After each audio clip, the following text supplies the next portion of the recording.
பிச்சையிலே பிறந்தேனம்மா. இன்று நீ தந்த பிச்சையிலே வளர்ந்தேனம்மா. ஏன் இந்த வாழ்க்கை என்று அறியேனம்மா. ஏன் இந்த வாழ்க்கை என்று அறியேனம்மா.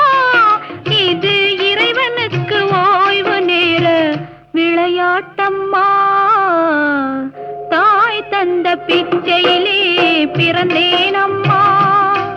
இன்று நீ தந்த பிச்சையிலே வளர்ந்தேனம்மா.